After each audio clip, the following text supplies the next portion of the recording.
Hola, ¿cómo están? Bienvenidos a La Hora Liberal. Estamos nuevamente en la Radio Agricultura y todas sus plataformas, Agricultura TV, junto a Ignacio Briones, ¿Qué tal, en Gonzalo? una semana de mucho debate, mucha discusión, muchas noticias, mucho tema. Vamos a ir entrando a los distintos temas. Pero si hay un tema que yo creo que ha generado conmoción, que ha generado un impacto muy profundo, y que yo creo que es relevante, obviamente no es lo mismo, pero es relevante para lo que estamos viviendo acá, es el caso de Colombia, ¿no? El asesinato del precandidato presidencial, Miguel Uribe Turbay, 39 años, abogado, dirigente joven con futuro muy promisorio del Partido Centro Democrático, el partido político fundado por el expresidente Álvaro Uribe, y que sufrió un ataque hace 2 meses aproximadamente de parte de un sicario que además era un adolescente muy joven de 14 años. No se sabe bien quiénes estarían detrás. Hay alguna idea, que probablemente disidencias de la FARC, el narco, pero el tema en el fondo es eh, el caso colombiano, un caso terrible de cómo la violencia se ha apoderado de el espacio público y de la política en particular. Y este asesinato, este terrible asesinato, es otra constatación más de eh, cómo te puede atrapar la violencia y no soltarte ya no por un Década. periodo de par de años, un par de décadas, sino por muchas décadas. Esto es algo que se extiende hace ya aproximadamente casi unos 80 años, desde el asesinato de Jorge Eliezer Gaitán, ¿no? Y el Bogotazo del año 1948. Entonces, es un tema que no es menor, que, no, que nosotros en Chile, gracias a Dios, estamos a mucha distancia de esa realidad, pero que creo que hay que mirar con atención porque esos fenómenos de repente parten y después no se contienen más. Claro, son contextos históricos súper distintos. Colombia lleva décadas en esta violencia. ¿Cuántos candidatos han sido asesinados? ¿7? Candidato, estuve haciendo alguna investigación, un research, digamos, en internet. Son 5 candidaturas presidenciales formales. La más conocida es la de Luis Carlos Galán en 1989, que era candidato al Partido Liberal y también fue asesinado en un mitin político, igual que Miguel Uribe Turbay. Pero si uno suma precandidatura o alguna de comienzos de siglo XX, ya hace casi una decena aproximadamente. Solo compara en México también es otro país que esto es México, parte, un caso es parecido. parte del paisaje, que es terrible, que está entrelazado, claro, con contextos históricos, pero tengamos claro que en esos contextos históricos de una u otra manera siempre se te filtra el narco. Y el narco, por definición, es violento. Por definición, busca eliminar a aquellos políticos que quieren terminar con ellos. Tiene dinero, tiene poder, tiene armamento. Entonces, claro, a mucha distancia, porque en Chile hemos tenido una historia distinta en materia de violencia política. Bien distinta. Hemos tenido Sí, casos claro, y de cuando digo asesinato distinta, del senador Jaime Guzmán. por supuesto, y cuando digo distinta no porque no la hayamos tenido. O sea, citando a Jaime Guzmán, está la propia violencia, digamos, en la Unidad Popular, la dictadura militar. O sea, son otros tipos de violencia, pero este sicariato no lo conocemos. Y sin embargo, hemos estado viendo sicariato en otras áreas. Hemos visto cómo, si en estos países expande cada día los secuestros, los asesinatos. En Chile esto ha empezado a ocurrir. Y entonces creo que la prevención tuya es correcta porque estamos a gran distancia, pero como ha dicho una candidata, Evelyn Matei, hay un punto de no retorno, donde si usted se pasa de la línea es muy difícil volver atrás. Yo creo que esa es una primera enseñanza. El combate al narco tiene que ser una batalla país con todo, porque te captura las instituciones. Ya hemos visto atisbos de aquello en las Fuerzas Armadas, en los tribunales de justicia. Incipientemente esto pasa y yo creo que hay que tener mucho cuidado. Y lo segundo, yendo directamente a la política, yo también pienso que a gran distancia, insisto, no son cosas comparables, pero uno tiene que cuidar también el discurso, los discursos de Mm, amigos y enemigos que están como tan claro. de moda, de que yo soy bueno, tú eres malo. Creo que van creando una realidad en la cual uno es más permeable a que este tipo de cosas pasen. Hay que cuidar el espíritu cívico, marcar nuestras diferencias con mucho rigor, con mucha fuerza, pero siempre en el argumento, en el respeto, no en la descalificación, ni menos en esta cosa de los buenos y los malos, que además no es paradigma ni de izquierda ni de derecha, están ambos sectores. Claro, lo que pasa es que si uno mira el caso de Colombia, y por eso creo que es importante este tema, aunque pase a una distancia importante de Chile. Es una realidad que no es tan ajena desde el punto de vista cultural, social y de las cosas que están pasando. Y yo te diría que hay dos elementos que son súper importantes de mirar con atención en el caso de Colombia para extraer lecciones para Chile.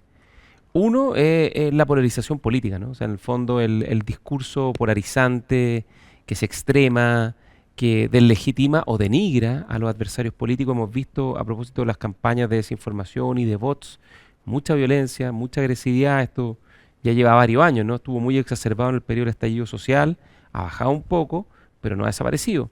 Y en general esta cultura de la cuña corta de red social para sacar likes eh, ha venido provocando en todos los sectores políticos una radicalización del lenguaje y del discurso y una desvalorización de la legitimidad de los adversarios que de pronto se transforman en enemigos, ¿no?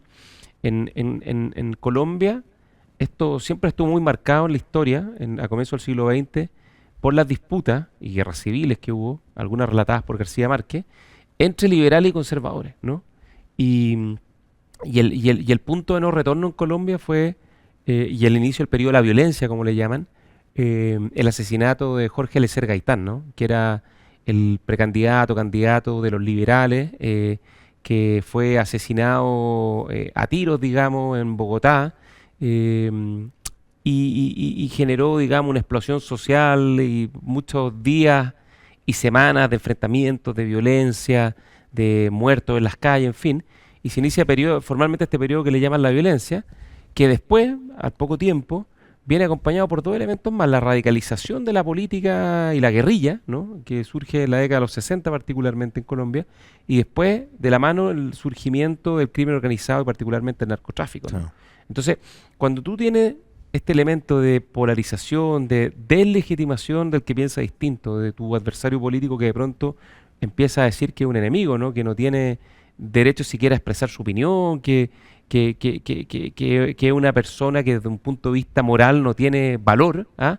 Y aparece otro actor que no funciona con las reglas del Estado de Derecho, de la civilización, de la democracia, que está dispuesto, digamos, por pesos más, pesos menos, a apretar el gatillo para cumplir ciertos propósitos funcionales a objetivos de distinta naturaleza, económicos, criminales, políticos, en fin. O sea, el crimen organizado combinado con una exacerbación y polarización extrema de la política te puede llevar a un punto de no retorno, digamos, donde la vida valga nada, donde alguien decide quién vive y quién muere, y donde finalmente lo único que impera es la ley de la violencia y la ley del más fuerte. Ese es un buen punto, porque es paradojal a veces el sentido común, pero el sentido común a veces no hace errar en nuestras conclusiones. Sugeriría que el discurso duro, polarizante, la mano dura, es la respuesta al crimen organizado. Y en parte lo es, porque el Estado de Derecho, el imperio de la ley, supone la prerrogativa del Estado del uso legítimo de la fuerza. Exacto. Eso es indudable. Pero cuando tú traspasas el límite de las instituciones y empiezas a desvalorizar las instituciones en aras de tener una mano aún más dura, puede ser muy popular, pero ojo, no hay nada que sea tierra más fecunda para el narco, para el crimen organizado, que un país con instituciones frágiles. Lo celebran, porque un país convulso en sus instituciones, en sus reglas del juego, revuelto, es caldo de cultivo para poder operar impunemente, para poder capturar a esas instituciones que están débiles, y ese es el punto de no retorno. Entonces yo creo que hay una conexión, aunque parezca distante, entre la polarización política que tú dices, cuando llega sobre todo a extremos de violencia verbal y descalificatoria, con el deterioro institucional, y ese deterioro institucional, cuál es su nexo con el crimen organizado y el narco. Entonces, por eso que, aunque parezca lejano, hay que cuidar el discurso, el debate en esta parte. Hay que volver a aquello que nos hace seres humanos, que es la razón. El ser humano es el único animal que razona. Los animales, hay mucho que ocupar la fuerza bruta, y hay unos que son mucho más fuertes que nosotros. Pero la fuerza bruta, el retorno a la mera fuerza bruta, es renunciar a la razón, al diálogo y renunciar al ser humano. Y eso es una paradoja de alguna manera, que hoy día en política a veces se reivindica la fuerza bruta, la emoción, la descalificación, el enemigo, la violencia contra el enemigo, sin darnos cuenta que con eso estamos renunciando a lo que nos constituye No, como lógico. seres humanos, que es razonar, pensar, deliberar, buscar soluciones razonables en lugar de por la fuerza. O sea, un discurso polarizado, donde todo es agresividad, donde todo es violencia verbal, de la mano con una penetración del crimen organizado, narcotráfico, un caldo cultivo, un espacio que empieza a ser cada vez más apto para que la violencia política se empiece a expresar, ¿no? Y Chile, si bien, y hay que tocar madera, digamos, ha sido un país donde no ha sido la regla, como muchos otros países de Latinoamérica, sí hemos tenido expresiones de violencia política muy fuertes, ¿no? La Unidad Popular, el asesinato del general Snyder, Estallido. el asesinato del edecán de Salvador Allende durante la dictadura, ni hablar, todo lo que fueron las violaciones de derechos humanos, asesinatos, en fin, tortura. Después, posteriormente, en el retorno a la democracia, tuvimos movimientos Subversivo. subversivos, digamos, terroristas, como el Frente Patriótico, como el Lautaro, que costó muchísimo, muchísimo desmantelarlo. Y después, bueno, tuvimos un periodo de relativa calma hasta el estallido, ¿no? Y en el estallido nuevamente empezamos a ver discursos violentos, agresivos, justificación de la violencia, justificación, acuérdate que durante el estallido se Enti- justificaba el ataque a las policías, se justificaba el ataque a los cuarteles policiales, se homenajeaba a quienes se enfrentaban Oye, violentamente a quienes tenían el monopolio de la fuerza. se hacía el que baila pasa. Lógico. ¿Ah? Que eso es una agresión completa, una violación completa del derecho del otro, una forma de agresión inaceptable. Y por eso que uno tiene que ser súper cuidadoso y condenar la violencia siempre, venga de donde Atajarla venga. desde el comienzo. Sí, es inaceptable, o sea, nada justifica malos medios en esta materia. Sobre todo porque además nosotros como seres humanos estamos siempre en tensión entre la emoción, el instinto y la razón. La razón es una forma bien evolucionada de oponerse a los instintos más primarios y parece que a veces nos vuelven, ¿no? O sea, el que baila pasa, o sea, gente educada lo justificaba. Cuando a todas luces, si uno está en un platillo volador y no sabe de qué país se trata, dice estos son unos brutos, pues así no funciona una sociedad civilizada. El ataque carabinero es lo mismo, la justificación de la violencia por parte de la izquierda en nuestro país, lo mismo, es como renunciar a lo que nos constituye, digamos, que es pensar, dialogar y no a la fuerza bruta. La fuerza bruta siempre conduce a un desprestigio institucional y basta ver qué países son los epítomes del narco, los niños símbolos del narco en el mundo. Son todos en países con instituciones frágiles. Lógico. Allí donde hay instituciones frágiles es el aposento ideal para que se instale el narco, captura sus instituciones, las siga habilitando y opere desde ahí. O sea, el punto es que en el estallido nos pasó una combinación que fue bien letal. Uno, un deterioro del Estado de Derecho, ¿no? De la institucionalidad, que se ha recuperado bastante, pero Sí, que en ese minuto estaba completamente desbordada. erosionada, desbordada. Dos, una polarización política feroz, digamos, me tocó vivirla, te tocó Nos vivirla. la vimos. Me acuerdo de haber estado en las calles con el presidente Piñera, digamos, en la comitiva presidencial, viendo las calles con todos los rayados, acusando que el presidente era un Asesino. dictador, que era un asesino, o sea, en el fondo generando un espacio perfecto para el cultivo del odio, para el cultivo de la violencia, y obviamente una minusvaloración, y de hecho yo diría más bien en algún minuto un ataque frontal a las fuerzas de orden y seguridad responsables de cautelar y controlar esa violencia, ¿no? Acuérdate que se hablaba de refundar carabineros y era todo un cuestionamiento, era todo un ataque frontal a este tipo de instituciones. Y no es casualidad, si uno mira las cifras de criminalidad, particularmente las de homicidio, que son las que te Exacto. permiten comparar, Que después subieron. que inmediatamente a continuación, el 2020, los homicidios que en Chile tenían unas tasas bastante estables, el 2020 empiezan a subir. Pero obvio, pues 2020, 2021, 2022, por supuesto, porque se generó un ambiente propicio para ello. exactamente, que da el punto de lo que estamos hablando. O sea, ese discurso polarizante de debilitamiento de las instituciones. Cuando tú dices voy a refundar carabineros, quiere decir que lo que tenemos no sirve para nada.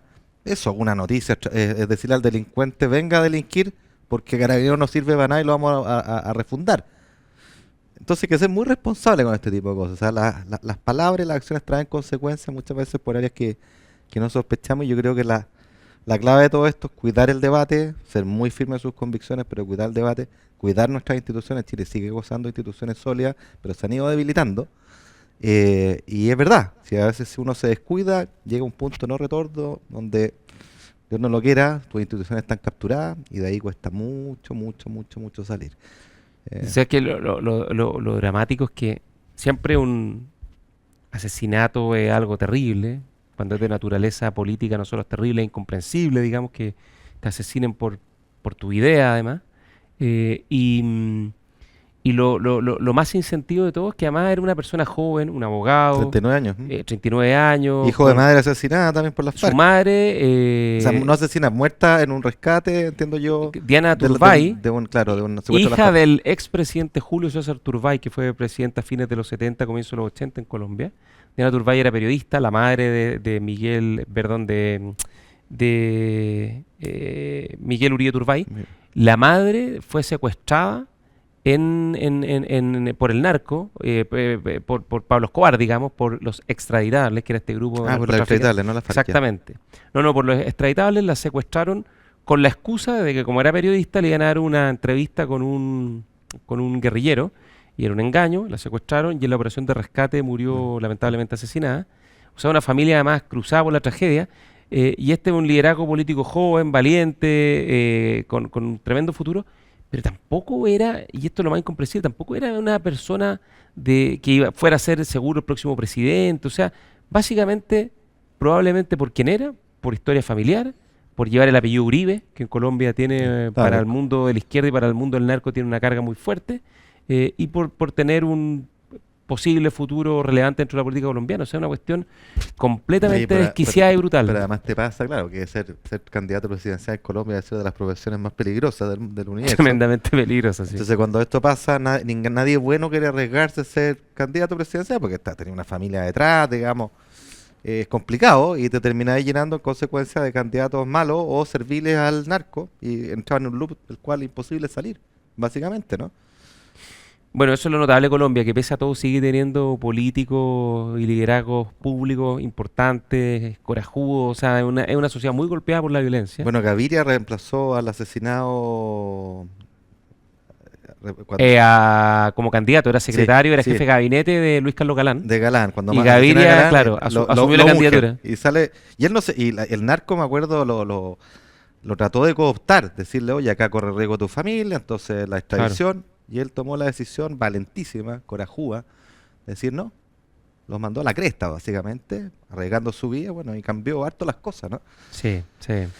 El costo de la polarización, el costo de la agresividad verbal, de la agresividad política, el costo de permitir que se deterioren las instituciones, el costo de no hacer las cosas con un mínimo de racionalidad y entendiendo que no es gratis Gratis. estirar el elástico. No, pues no gratis, en algún momento se te devuelve. Y hay una cosa más que me quedé pensando.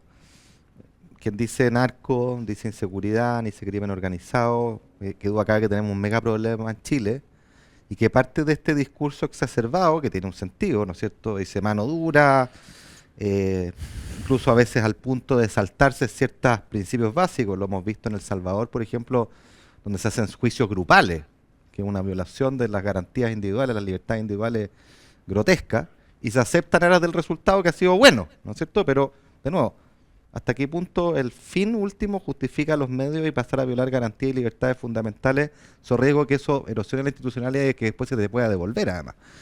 Y eso me lleva a pensar, además, que en materia de seguridad en Chile, claro, ponemos mucho acento en la mano dura y está bien, el Estado tiene que ser firme, pero fíjate que hablamos re poco de inteligencia, porque esto es como una persona con mano firme, musculosa, pero sin cabeza no sirve.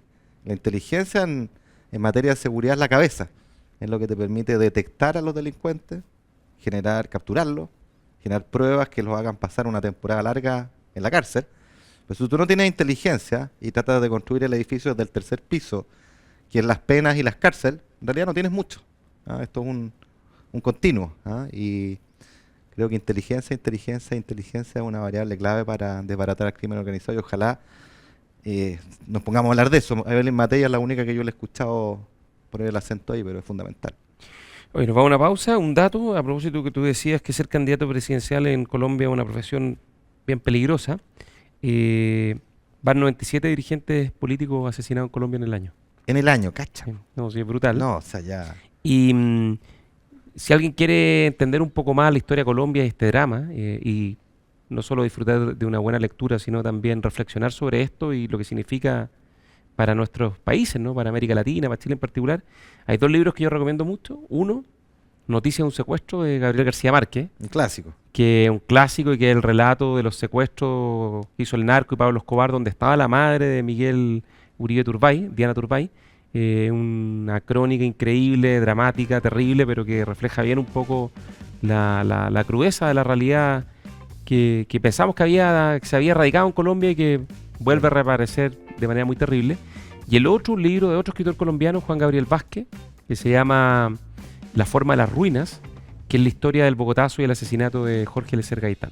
Así que vale la pena. Y yo agrego, lo hemos conversado antes acá, El olvido que El seremos, olvido que seremos, de Héctor Abad. de Héctor Abad Pasolini, que es la historia del asesinato de su padre y el amor por su padre, un libro precioso, pero que tiene que ver con este historial de violencia política. El padre era un médico, salubrista, con ideas de izquierda, y que fue asesinado por su idea. Brutalmente asesinado también.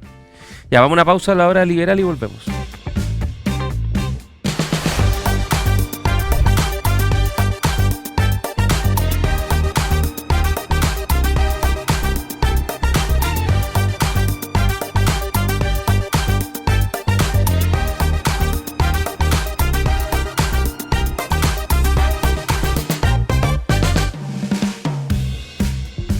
Estamos de vuelta en la hora liberal y ahora, Ignacio, te propongo que aterricemos en Chile, porque han sido semanas de debate intenso y un debate que es interesante, y te lo quería comentar a ver tu opinión, que se dio esta semana a propósito de las declaraciones de José Antonio Kast, que citémoslo bien, porque hubo algo de fake news en cómo se interpretó lo que dijo.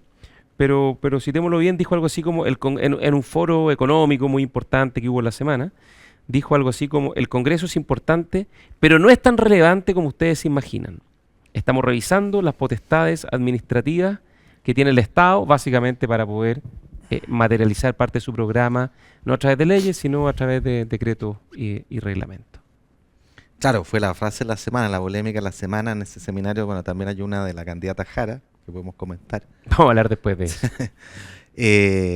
Claro, que se le dio la lectura de este titular, yo creo que equivocó absolutamente, el mostrador que quiere gobernar por decreto. No, para ser honesto, nunca dijo eso. Oye, nota al margen, esto de descontextualizar y instalar cuestiones, en eso una cuestión que es muy cuestionable a veces de cierta prensa. Es súper cuestionable, porque yo, o sea, tú y yo como ministro lo sabemos, yo también fui candidato y lo sé. Cuando un medio titula algo mal, los otros medios se pescan del titular de ese medio, Y de ahí ya no salí. dándolo por bueno. Entonces ahí no salís. Pero a mí me parece que la lectura más interesante de lo que dijo el candidato Kast, al menos la lectura que yo hago, porque la pregunta que le hizo, que lo entrevistaba, era respecto a la gobernabilidad. ¿Ah? ¿Usted quiere hacer cambios? No habló de bajar impuestos, no habló de tal o cual cosa. Bueno, ¿cómo se va a hacer cargo del gran problema de gobernabilidad, que es el problema fundamental que tiene Chile, en el entendido de lograr acuerdos para sacar reformas en el Congreso? Entonces ahí él dice, no, es que no es tan importante como ustedes creen, y hay un montón de cosas que se pueden hacer por vía administrativa. Yo lo leo más bien, fíjate, como una suerte de reconocimiento tácito de la dificultad que ellos visualizan de poder lograr acuerdos en el Congreso. En primer lugar, porque siempre han sido críticos o no sé si siempre, pero han sido en general críticos de los acuerdos y de buenos acuerdos. Y uno podrá discrepar, por cierto, qué es lo que es un buen acuerdo, porque no se trata de acordar por acordar, sino que acordar algo bueno. Pero lo vimos en la reforma previsional, por ejemplo, que yo considero un buen acuerdo previsional, que aumenta la capitalización individual, que aumenta la administración privada, que fue saludada por José Piñera. O sea, no es una reforma de izquierda, es una reforma de derecha, ¿no? Por algo al PC no le gustó. Por eso no les gusta. O sea, es más FP, no menos. En fin. Y entonces yo lo veo como una revelación, una confesión implícita de la dificultad que un eventual gobierno de él va a tener para sacar acuerdo en el Congreso, porque en su discurso directa, indirecta, implícitamente ha sido crítico de los acuerdos. Quienes acuerdan son más bien cobardes, que pactan con la izquierda. Y eso en política, que hemos estado en el Congreso, sabemos que se cobra. ¿Ah? Se cobra, o sea, te pasan la cuenta de vuelta. Y lo segundo, bueno, es la pregunta natural, ¿no? O sea, si tú quieres, por ejemplo, bajar los impuestos a las empresas, donde estamos todos de acuerdo, hay que bajarlo. Bueno, eso es una ley. Todos los que estamos desde este sector Sí, hacia, sí, sí, sí. hacia la derecha. Claro, pero podemos discutir el grado, la cuantía, pero eso es ley. Eso requiere acuerdo. Eso no se puede hacer por No decreto. se puede hacer por decreto. La sala cuna universal para las mujeres. Ahí está en el Congreso. Tuvimos un proyecto en el gobierno del presidente Piñera que fue bloqueado por la izquierda porque ellos querían que la provisión fuera únicamente estatal. Eso es ley. Mejor empleo público, tener funcionarios que hagan la pega, que premiar a los mejores, reconocer su esfuerzo, pero los que no hacen la pega y que no tienen las competencias y los operadores políticos, uno quisiera sacarlo, quisiera eficientar el gasto. Bueno, esos cambios en las reglas del estatuto administrativo, ley. Sí, probablemente incluso rebajarse 1.000 millones de dólares, algo de ley va a requerir, digamos, porque no es llegar y cortar así como así, digamos. Muchas cosas que se pueden hacer, pero esto es, o sea, recortar, y podemos volver a esa discusión O sea, recortes ¿qué permanentes. significa, digamos? Son cuestiones instrumentales, son financiamiento que tú puedes utilizar para otros fines, para otras políticas que legítimamente tú quieras impulsar. Y por último pasan por la ley de presupuesto. Pero es claro, pero esas políticas requieren ley. O sea, si tú Sí. quieres ampliar el subsidio al empleo, eso es ley. A mí me tocó hacerlo como ministro durante la pandemia. ¿Ya? Eh, Ahora, hay gente- hay como una cierta como ilusión que se ha instalado en Chile después de lo que pasó en Argentina con Milei, ¿no? Que parte de las cosas que hizo la hizo por decreto, pero bueno, obtuvo un mandato legal para poder hacerlas por decreto. claro, pero es que ese es un error. A mí siempre me ha sorprendido que incluso la elite más ilustrada lo compra y dice, pero ¿cómo? Si Argentina lo hizo, oye, pero si a Argentina le dieron la potestad de gobernar por decreto un año. Sí. Nosotros afortunadamente no tenemos eso, porque hay que entender que cuando te dan esa potestad de gobernar por decreto, puede ser para bien o para mal, po, Lógico. ¿cachai? Entonces, O sea, acá, imagínate al PC le diéramos la por eso, potestad de gobernar bueno, por ese decreto. es el testacio, dale la potestad al PC de gobernar por decreto un año, a ver qué hace, te desmantela todo. Entonces, ojo con eso, acá hay que entender que la democracia, las reformas estructurales relevantes que necesitamos para volver a crecer, pasan por el Congreso, y eso supone experiencia, supone capacidad negociadora, supone búsqueda de buenos acuerdos, no cualquier acuerdo, y eso supone una predisposición a acordar, porque sin predisposición a acordar es imposible tener buenos acuerdos. ¿No es así? Eh, entonces, yo creo que eso es lo que subyace un poco la declaración de él, es una pregunta que yo creo que va a ser recurrente, la va a hacer más de una vez, porque acá de lo que se trata, y en eso le encuentro razón, es de gobernar.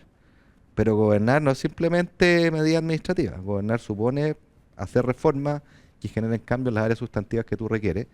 Y esa capacidad de gobernar, que se llama gobernabilidad, bueno, se ve en entredicho cuando tú tienes candidatos de posturas más extremas, Kast, Kais, Jara, porque en el extremo, hablando del alpurismo, aquí no se mueve, somos de convicciones y no nos movemos nada porque nosotros somos de convicciones. Y le habla a tu barra brava, bueno, en esa polarización, en esa postura extrema hay una sola certeza, que no avanzas, te quedas donde mismo. Oye, pero, a ver, yo no encuentro reprochable que alguien quiera implementar parte de su programa de gobierno por decreto, por potestad reglamentaria que se llama, porque para que la gente lo entienda bien, digamos, el presidente la Constitución establece todas aquellas cosas que requieren ley, Sí. ¿cierto? Y lo que no está explícitamente puesto en la Constitución, entonces se puede hacer por lo que se llama la potestad reglamentaria, que son los reglamentos, las normativas que puede dictar el presidente de la República. Chile es un régimen presidencial y el presidente tiene mucho poder en ese sentido. Entonces, dentro Oye, de ese marco, perdona, el ejemplo más famoso del Transantiago. hay muchísimo. O Cuando sea, partió fue un instructivo presidencial, digamos. el presidente Piñera, cuando despliega por primera vez a los militares en la frontera para empezar a contener el desborde migratorio que venía hace rato, digamos, ya con mucha dificultad conteniéndose. Esto fue el año 2019, si me equivoco. Lo hizo por decreto. Un decreto que interpreta la Constitución y que fue revisado por la Contraloría, que lo validó legalmente, en el fondo lo tomó razón. Y por lo tanto, me parece que eso es correcto. O sea, si hay un cierto espacio a nivel reglamentario, a nivel normativo, me parece que es correcto revisarlo. Es parte del ordenamiento constitucional que tenemos y de hecho, con las mismas leyes, la permisología desde el punto de vista de los proyectos de inversión, la permisología ambiental, ha hecho hoy día un entramado burocrático gigantesco en base a potestad reglamentaria, decreto y Sí. reglamento, instructivos, guías, en fin, que hacen que hoy día sea súper difícil sacar adelante los proyectos porque tiene un montón de instrucciones y normas que son reglamentarias, no son Sí. necesariamente legales. Ahora, donde yo creo que sí cometió un error fue hasta cierto punto el ninguneo, no hasta cierto punto, fue el ninguneo al Congreso. Claro. Porque querer implementar el programa de gobierno por decreto me parece perfecto si está dentro del marco jurídico, está dentro del ordenamiento legal, ¿no? Pero plantear que el Congreso no es tan importante como se imaginan es una forma hasta cierto punto de desprecio, ¿no? Yo creo que es un error porque el Parlamento ya está muy desprestigiado. Y Chile es una democracia con separación de poderes, donde el Ejecutivo gobierna, el Poder Judicial administra la justicia y el Congreso revisa y promulga las leyes, ¿no? Que surgen por iniciativa parlamentaria o que vienen del Poder Ejecutivo, que es un órgano colegislador. Y cumple un rol tremendamente importante de control del poder, de revisión Obvio. de las leyes. Incluso el debate legislativo a veces es farragoso, es lento, toma tiempo, entrampa las cosas, pero finalmente, cuando avanza de buena manera, logra mejorar los proyectos de ley y lograr que tengan una base Oye, de apoyo político y social más amplio. Al final los parlamentarios representan a electores y el mejor ejemplo es la reforma previsional.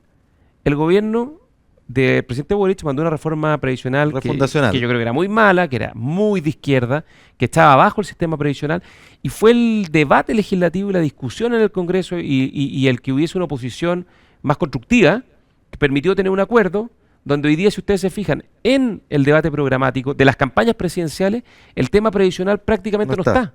¿Y por qué no está? Porque se acaba de aprobar una reforma previsional y nadie entendería que volviésemos a ponerlo en discusión. Es como el tema constitucional, digamos. Entonces, ¿quiere usted ver decretos, reglamentos, normas que permitan sacar adelante su programa? Perfecto, mientras eso sea parte del ordenamiento que tenemos, la Contraloría lo controle, y si alguien encuentra que se fue de rosca lo pueda poner un recurso en un tribunal, digamos, para objetarlo, ya, perfecto, sí. Existe un marco jurídico, pero el Congreso cumple un rol que es importante, y por más desprestigiado que esté, hay que tratar de levantarlo y no seguir apaleándolo, Oye, porque es relevante para el funcionamiento de la democracia. pero varias cosas. Yo creo que si esa fuera la tesis de él, o sea, es lo que dijo, de hecho, un cierto relajo de la importancia del Congreso, me parece que eso refleja naivete, refleja una cierta inocencia, una cierta candidez de cómo funciona el mundo real. Porque es cierto, tú puedes hacer cosas por la gestión y por la vía administrativa, pero basta ver la historia de Chile para entender que las reformas relevantes son todas por el Congreso. A los gobiernos los miden los institutos, los centros de estudio, la prensa, por cuántas leyes de su programa han aprobado, cuánto han avanzado. Hay ministros dedicados a esto. Los partidos políticos buscan tener parlamentarios, porque me imagino que alguna importancia tienen, o quizás José Antonio Kast querrá decir que sus candidatos al Parlamento son poco importantes, a lo mejor eso es lo que se sigue. No lo creo, ¿no?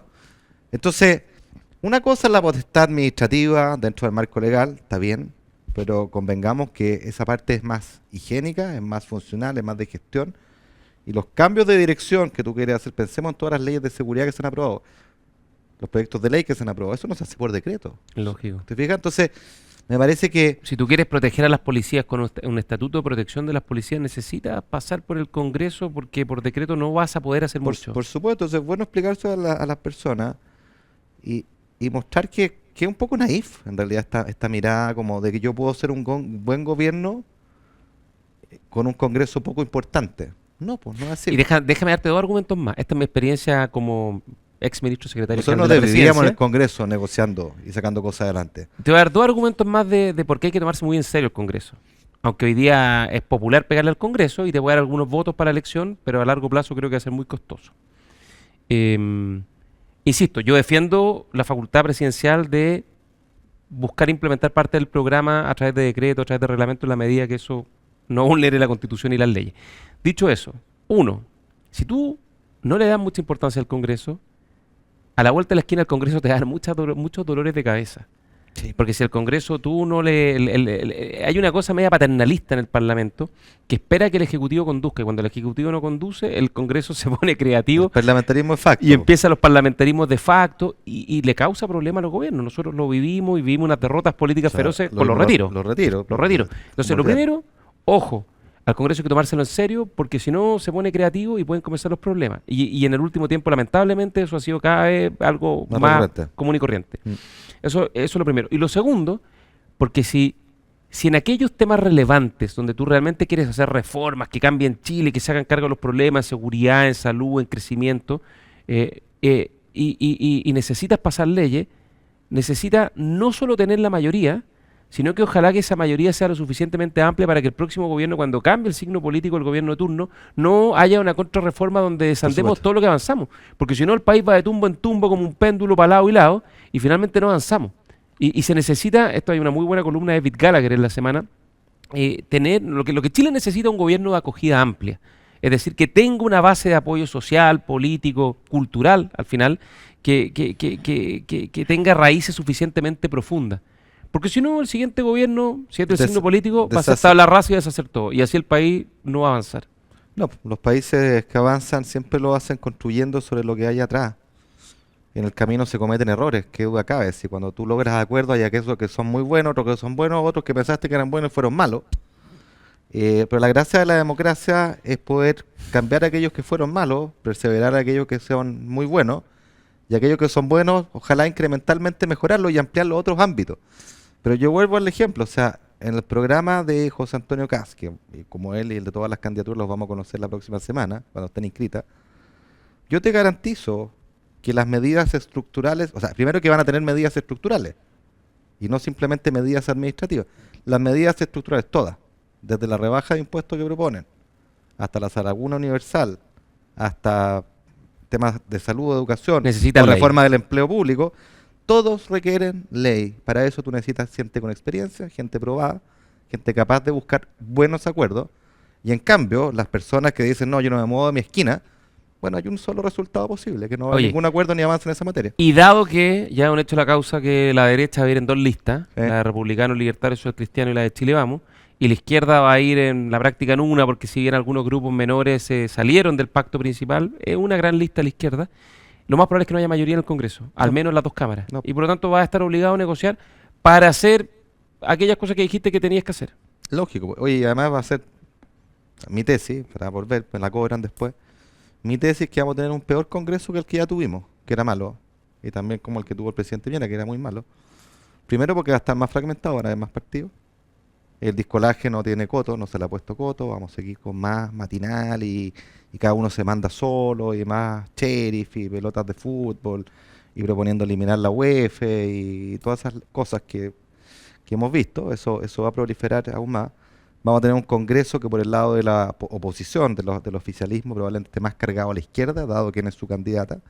Y además vamos a tener un tercer factor, que hay un grupo importante de senadores viejos cracks, digamos, del Senado, que es donde generalmente los proyectos se mejoran, se les pone razonabilidad, en fin, que no pueden ser reelegidos o no van a la reelección. Estoy pensando en un Juan Antonio Coloma, un gran crack con oficio, experto en Lagos Weber por el oficialismo, Claro. Rodrigo Galilea, y van a ser reemplazados por personas con mucho menos experiencia. Entonces, este Senado firme, que es el que generalmente tenía El ancla de la República.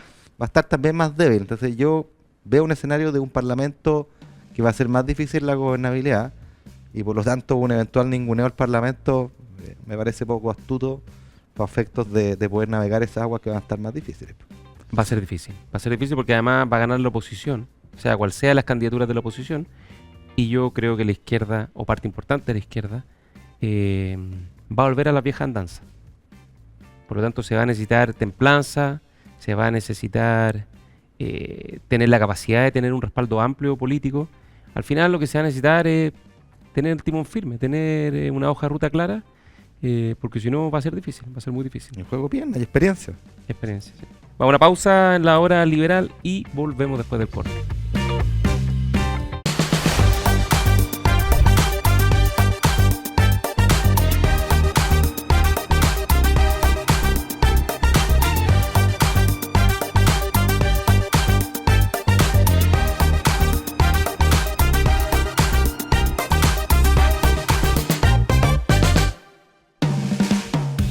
Estamos de vuelta en la hora liberal en Radio Agricultura, Agricultura TV, mientras Ignacio Briones termina de agendar algo en Sí. su teléfono. Pero así son las cosas cuando en la hora estamos liberal. al aire, Sí. en confianza, aquí en Radio Agricultura, Agricultura TV. Oye, Ignacio, y otro tema que yo creo que a mí por lo menos me ha llamado mucho la atención, que hay que ser muy cuidadoso, ¿no? Porque como dicen, para mentir y comer pescado, hay que tener mucho cuidado. Y cuando uno promete que va a ser la candidatura de la sinceridad, de la verdad, que nunca les voy a mentir, pucha, la mentira, tiene patas cortas, ¿no? La candidata de la izquierda ha tenido unas muy malas últimas 2 semanas, pero lo peor que le puede pasar a cualquier candidatura, a cualquier liderazgo político, es que diga A y después se descubra que no es A, sino que es F o peor, es Z, ¿no? A propósito de una serie de declaraciones, algunas pueden ser errores, otras pueden ser horrores derechamente, que ha tenido Janet Jara en la última semana, ¿no? Por ejemplo, cuando dijo yo nunca apoyé los retiros, el tercero. Dijo yo nunca apoyé el tercer retiro, le pillaron al tiro unas declaraciones de apoyo al tercer retiro. O por ejemplo, cuando dijo que en su programa de gobierno la nacionalización del cobre, ¿de a dónde las vieron? Nunca fue, nada que ver. No, y quejándose que hasta cuándo le instalaban mentiras. Sí, que estaba mentira y ¡pac! Aparece en su programa de gobierno de la primaria, que es un documento legal, entre paréntesis, porque uno cuando se inscribe en una primaria tiene que inscribir legalmente un documento de base programática. Entonces, primero un poco no sé qué opinas tú de esta, no sé si son circunstancias, particularidades de campaña y el tema más de fondo, ¿no? Que da la impresión de que la candidatura a la izquierda que partió con mucha fuerza está empezando a estar con las ruedas pinchadas. Sí, absolutamente. Es que mira, yo primero una lección así transversal. Las candidaturas desde el podio de la moral, de que yo soy el verdadero, yo les voy a hablar siempre con la verdad. Que es una forma de decirlo, otros mienten, claro, salvo yo. hay que tener mucho cuidado porque la naturaleza humana en todo es frágil, no tiene luz y sombra. Y cuando uno hace del centro de la campaña su pristinez, digamos, dura hasta que pasan cosas como esta. En el tema de los retiros, que yo soy muy particularmente sensible, eh, o sea, es derechamente una mentira. Eh, yo apoyé los dos primeros, dijo ella, pero el tercero no. Bueno, como tú dices, le sacaron todo arriba y cuando se lo recuerdan, fíjate la respuesta que dio esta semana. Dice, no me acuerdo de los detalles de ese tema. ¿Ah? Y, No, pare- y y dijo, pare- y dijo- dijo parece que hay una tendencia a la literalidad. Oye, eso, pues a la si literalidad. la verdad la mentira se juega por la literalidad, si no tiene que interpretar lo que las palabras significan, si no, no podríamos conversar de nada. Pero yo no me acuerdo de los detalles, me parece una peor respuesta todavía porque es la típica de el que es pillado en la mentira. Claro. Chuta, no me acuerdo. Cuando te pillan, entonces creo que ella mina aquello que supuestamente era su principal activo, que era la credibilidad, La uno podrá estar confianza. de acuerdo o no con su Sí. idea, pero era creíble, transparente. Y no, po, y no, porque, digamos, acá hay un claro ejemplo, el de la nacionalización del cobre. Bueno, hoy día en un programa de 7 páginas, no es tan, y en una materia sustantiva, o sea, no era como el anexo, el apéndice. Claro, no se te pasó una Es, nota al pie. es una bandera histórica de la izquierda radical que ya pertenece al Partido Comunista, o sea, no es algo que se te olvide. Y sale reclamando de que aquí le estaban imputando mentiras, que hasta cuando era hecho estaba escrito. Entonces, yo no lo creo tanto como un error, pero en cualquiera de los casos creo que mina su principal activo, ¿no? Así de, o que ella quiso que fuera su activo, que es su credibilidad. Em, y si tú lo juntas además con el otro activo que podría haber tenido, ¿no es cierto? Que es el tema laboral. Donde hoy día en el tema laboral tenemos una emergencia laboral y que va a ser una mochila que le va a pesar, le va a pesar, le va a pesar. 141 empleos creados en un año. Destrucción de empleo formal, desempleo femenino llegando a 2 dígitos, o sea, realmente un drama y ya fue ministro de Trabajo, entonces eso te pesa, ¿ah? Te hace poco creíble tu discurso de que ahora sí que sí vamos a crear empleo, no. Eh, y ni hablar de los temas de seguridad, entonces yo creo que sí, le hace una raya importante a su candidatura. Lleva 2 semanas muy malas. Muy mala, pero esto sobre todo por tratar de hacer de un atributo moral el ancla de tu ventaja. Y eso dura hasta que encuentras este tipo de problemas. Yo encuentro que las candidaturas moralizantes a mí siempre me generan bastante anticuerpos. Y una reflexión más, porque ahora han dicho respecto a la nacionalización del cobre, que sí, efectivamente estaba escrito en el programa, pero es que estaba escrito ahí y ahora no es lo que pensamos. Pero yo me pregunto entonces, los programas son instrumentales al momento, o sea, lo que está escrito vale nada. O sea, esa es una utilización del electorado. Yo no he visto este punto relevado con fuerza. A mí me parece escandaloso que un candidato en su candidatura de primaria prometa, diga, estas son mis... O sea, en 7 páginas me imagino que estaría lo más sustantivo, lo que para ella es más importante, identificatorio, y después te dicen, no, es que en realidad no es lo que pensábamos. Entonces quiere decir que esto lo ocupaste instrumental para ganar la primaria. O sea, podría haber sido eso, podría haber sido otra cosa, después lo cambia a mí. Me parece que esa es mala Sí, política. Yo creo que uno tiene... yo creo que en esto no hay que perderse. Los comunistas son, por definición, instrumentales. Está bien, pero hay que decirlo. Son utilitarios porque si uno lo piensa desde Marx en adelante, Marx al final lo que decía es que había que, para llegar al comunismo, había que necesariamente pasar por una fase de capitalismo, Sí. exacerbarla para que viniera esto que le llaman la acumulación de fuerza y finalmente el capitalismo terminar impresionando y autodestruyéndose. Y Y lo mismo Lautaro con y lo Carmona, mismo con la democracia. La democracia liberal es un invento lógico, burgués, que era una transición y para después ¿no? Lautaro Carmona también tiene una frase que usan los comunistas en Chile mucho, que es esto de la acumulación de fuerza, o la correlación de fuerzas, perdón. O sea, en el fondo, mire, en realidad nosotros terminaríamos con la FP, pero como hoy día no es posible, entonces por la correlación de fuerza vamos a hacer algunos ajustes, ¿no? Entonces, la verdad con los comunistas, más allá de que algunos dicen, oiga, pero que el anticomunismo, ¿hasta cuándo el anticomunismo? No, pero ¿qué les gustaría hacer realmente a los comunistas si pudieran? Cuando tuvieran las fuerzas que necesitan para hacerlo, que parte de eso fue lo que se observó el 2019 durante el estallido, ¿no? ¿Qué le gustaría hacer realmente? No tengo ninguna duda que nacionalizar el cobre, no tengo ninguna duda que refundar las policías, no tengo ninguna duda que le encantaría intervenir en todos los sectores de la economía, no tengo ninguna duda que le gustaría intervenir completamente la prensa en manos de medios privados y le gustaría tener más bien medios oficiales. Y finalmente, yo no tengo ninguna duda que les gustaría tener un sistema político de partido único, donde el comité central del partido único dirigido por ellos pudiese controlar los destinos de la política y con eso los destinos del país. Y al final es lo que han hecho cuando han tenido la suficiente correlación de fuerza, como el caso de Venezuela, como el caso de Corea del Norte, como el caso de Claro, Nicaragua, como el caso de lo Cuba. que se quiso hacer la primera convención, también se Claro, llama claro. lejos. Entonces, yo creo que aquí hay un tema que es bien de fondo, ¿no? Más allá del debate de cuánto del anticomunismo es racional y cuánto no es racional, el punto es que yo creo que la candidata y el programa que van a proponer, porque hoy día no hay programa porque el que tenían ya no corre, no es sincero.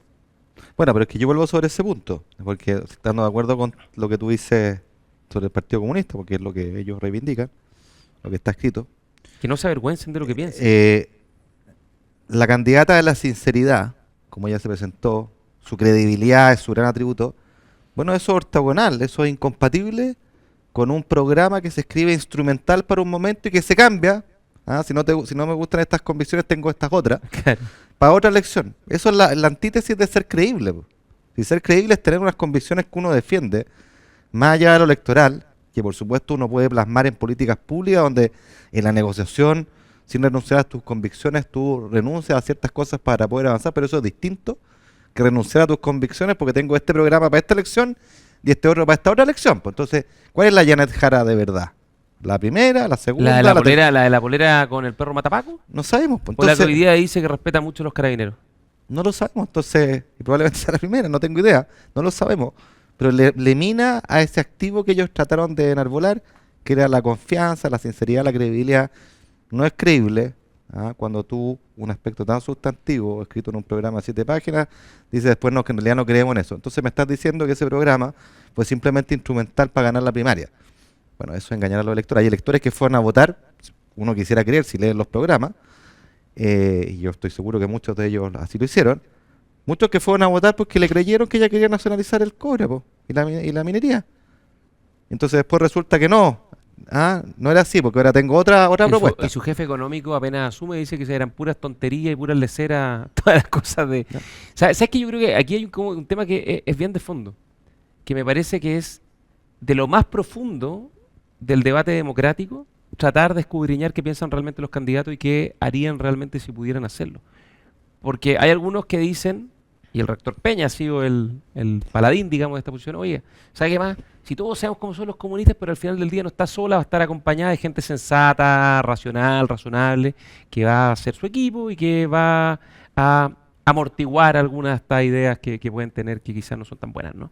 Pero la verdad lo que uno ve es que no tiene equipo, porque no han logrado presentar un equipo mínimamente consistente para lo que uno esperaría represente una visión de izquierda más amplia, no la comunista, sino una que esté el comunismo, pero esté el socialismo, esté la Claro, socialdemocracia. parece que todos, no solo nosotros entendemos que un gobierno esté encabezado por un comunista, lo hace distinto que esté encabezado por un socialista en una misma coalición donde estén los mismos partidos. Parece que ellos Lógico. también entienden lo mismo. ¿Ah? Claro, claro. Y lo que uno ve es que hay una reticencia súper grande de las figuras del mundo de la centroizquierda a sumarse a la campaña de Janet Jara. Y ella misma, al final del día, un día, como dices tú, dice A, otro día dice B y al tercer día dice C. Y el tema es que aquí lo que estamos eligiendo es un presidente de la República, una presidenta o un presidente de la República que va a gobernar. Que hay que tener mínimamente claro qué es lo que realmente se quiere hacer, porque si no, ¿cómo escogen los ciudadanos? Oye, pero además que eso es todo de sentido común y es la santa realidad nomás. O sea, en un régimen presidencial, el presidente o la presidenta de la República es quien conduce, uno esperaría que conduzca, quien alinea a su coalición, el jefe de coalición, jefe de Estado, el jefe de gobierno, digamos. Es el primo inter pares, no es intercambiable con otra persona de otro partido que sea de la parte de la misma coalición. Estoy diciendo, quien manda y de dónde provenga quien manda, importa. E importa más por lo que hablábamos delante, porque en un régimen presidencial está la posibilidad de hacer varias cosas por decreto. Por decreto. ¿Mm? Así lo hizo Salvador Allende Ya, para po. requisar empresas a través de los famosos resquicios legales. Ya, claro, po, ya, pues. Entonces, dado que en un régimen presidencial hay esas potestades, no es inocuo quien está arriba. O sea, aquel que en aras de su fin último ocupa resquicios perfectamente legales, pero resquicios legales al fin. eh, y en caso de un candidato comunista, eso hace una diferencia. Un presidente comunista hace una diferencia, naturalmente. Entonces, no es intercambiable una coalición socialismo democrático comunismo encabezada por un socialista con una coalición socialismo democrático comunismo encabezada por un comunista. No son lo mismo, es obvio que no son lo mismo. Eh, Me parece a mí, ¿no? Oye, partamos de la base que hay al menos dos grandes atribuciones del jefe de Estado, del presidente de la República, que no pasan por el Congreso, digamos, y que son decisión en esencia exclusiva por su calidad de jefe de Estado. La política exterior Claro. y el orden público. Y eso depende de quién encabeza la primera magistratura, digamos. Entonces, esto no es baladino, es una cuestión trivial, es como un día tengo una idea, otro día tengo otra idea, porque finalmente, ya sea por las atribuciones del presidente de la República o porque en Chile el régimen presidencial le da muchísimas atribuciones al jefe de Estado, es que esto de si un día, si en realidad me interesa o no, si veo bien o no veo bien, nacionalizar el cobre, terminar con la AFP, forzar la demanda interna, no tengo idea. Un montón de cuestiones que hoy día nadie se hace cargo del programa de la candidata comunista Janet Jara. Bueno, entonces la pregunta es qué va a pasar si es que sale realmente electa. Por supuesto. Oye, de su mismo partido, las declaraciones estas de Daniel Jadwe, que decía que a veces está bueno saltarse el Estado de Derecho, o Claro, sea, que el fin claro. justifica los medios, o sea, Que parece que él se lo saltó porque ahora la fiscalía lo quiere acusar por una serie de delitos que acumulan penas de hasta 18 no, años. pero no es inocuo quien esté arriba en un régimen presidencial. Un régimen parlamentario lo hace algo distinto, y por lo tanto me parece que ese argumento de que es indiferente porque van en una misma coalición no se sostiene mucho. Y yo creo que las propias personas de izquierda, de centro de izquierda que rodean esa candidatura también lo entienden así porque no han querido sumarse. Al igual que a mí, seguramente tú, Gonzalo, te toca hablar con personas de centro izquierda o incluso de izquierda y que en privado te dicen yo no puedo votar por Jara y no voy a votar por Jara, voy a votar nulo. O incluso te dicen estoy pensando incluso en votar por Matei. Claro. Eso no pasaba naturalmente con un candidato al socialismo. Incluso pasaba mucho menos con el presidente Boric. Hay una gran distancia entre lo que es el presidente Boric y lo que es el Partido Comunista. O sea, en materia de relaciones internacionales, ¿cuál hubiera sido la postura de Estado de Chile respecto a Venezuela con un presidente comunista? ¿Es el Testacio? ¿Lo calificaría de dictadura? Sí, no. El Partido Comunista en Chile nunca lo ha querido calificar de dictadura. Bueno, de Incluso hecho, hablan de Cuba como una democracia distinta. Janet Jara dijo que Cuba, claro, era una democracia Entonces, diferente. eso es un Testacio. El presidente Boric, en cambio, ha sido bastante inequívoco con esto. Ha estado bien. Ay. En Cuba más o menos. En Cuba más o menos. En Venezuela sí. Pero en Venezuela ha sido En clarísimo, en Venezuela sí. Nicaragua ha sido clarísimo, se ha ganado la Ahora, en amistad. Cuba básicamente por la presión del PC. Sí, sí, sí. Oye, ya nos pilló el tiempo en la Nos hora pilló el liberal. tiempo. ¿Algún recomendado antes de irnos? No, yo vuelvo a insistir en el libro de El olvido que seremos. Léalo, precioso libro, una verdadera oda al padre. Tiene unos párrafos sublimes, preciosos. de Héctor Abad Facioline. El olvido que seremos. Sí, Sí. las recomendaciones colombianas. Colombiana, sí. Recomendaciones Y quizás el libro de Carlos Grané, el delirio americano, hablando de todas estas cosas que hemos hablado acá, de la emergencia de los populismos en Latinoamérica, de este desorden que va y viene, de esas particularidades, un libro extraordinario que mezcla política con historia del arte, con historia política, naturalmente. Muy buen libro, así que lo recomiendo también. El colombiano Carlos Grané. Muy bien, nos vamos y nos vemos la próxima semana en la hora liberal. Chao. Chao, chao.